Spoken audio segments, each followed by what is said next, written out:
The first time I walked a labyrinth was probably about 20 years ago, and I was a church secretary at the time.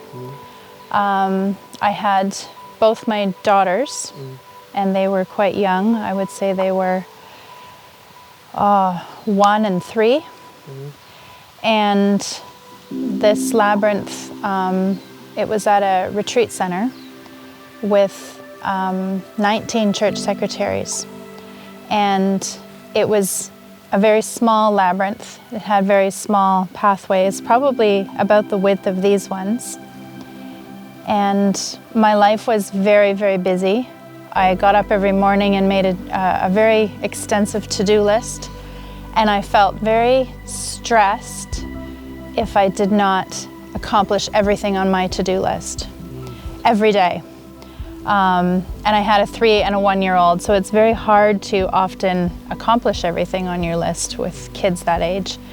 And I just felt like I was constantly working towards the next thing, constantly on the go.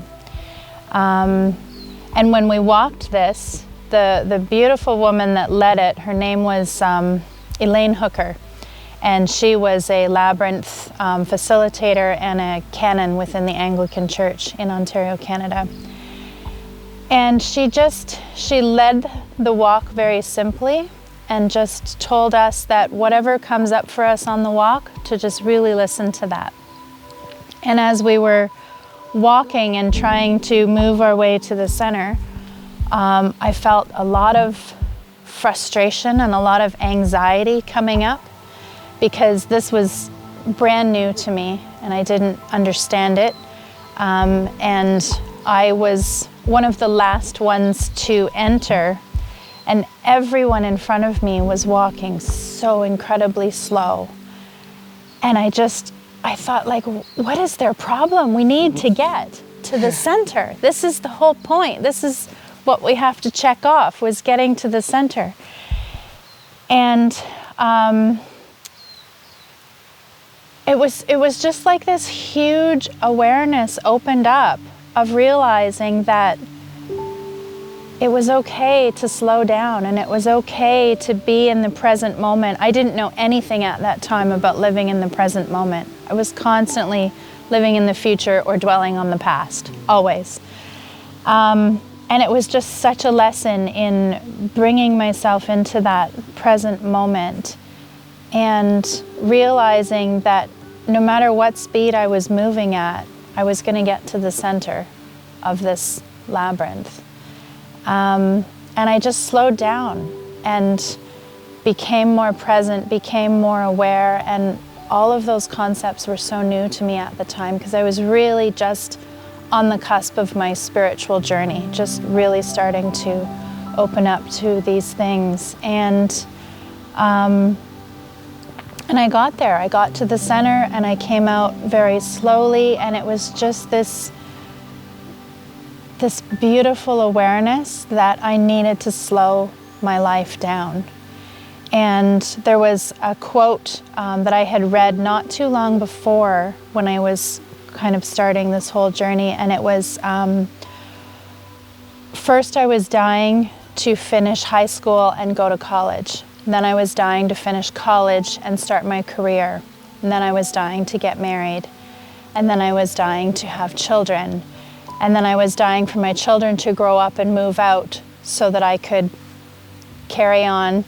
And then I was dying to retire. And now I'm dying, and I realized I forgot to live. And the first time I heard that quote, I realized that that's how I was living my life. I was constantly striving for the next best thing to make myself happier or feel more successful, or I couldn't even name what it was that I was looking for, but I was constantly working towards that next best thing instead of just being here now. And that labyrinth walk opened that up for me.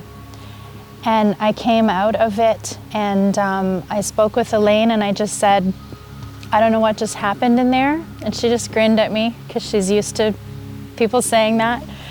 And I said, but I need to work with this. I need to know more about this. I need this labyrinth in my life. So she's the one who put me on the path of, I was able to start borrowing that one.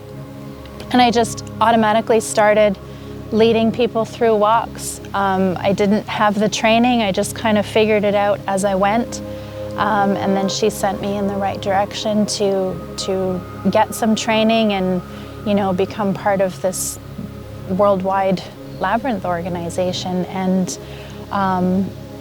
it was really incredible. And I actually worked with the Labyrinth for about 8 years before I did the official training through Veritas with Lauren Artress. And I'll admit I went into that training with a lot of ego, quite a, you know, cocky attitude of like, what can this woman teach me? I've been doing this for 8 years and I've led walks, and I knew that people were experiencing amazing things on these walks. And 10 minutes after she started our training opening presentation, I was blown away. There was so much more to learn about holding the space and supporting people when different things come up. So it was like a whole new journey was starting for me. And I just added more and more experiences and training and knowledge into working with this, because there's just such an ancientness to this thing, and it's really got the power to change people's lives, and it's certainly done that for me. So, yeah, cool. Thank you.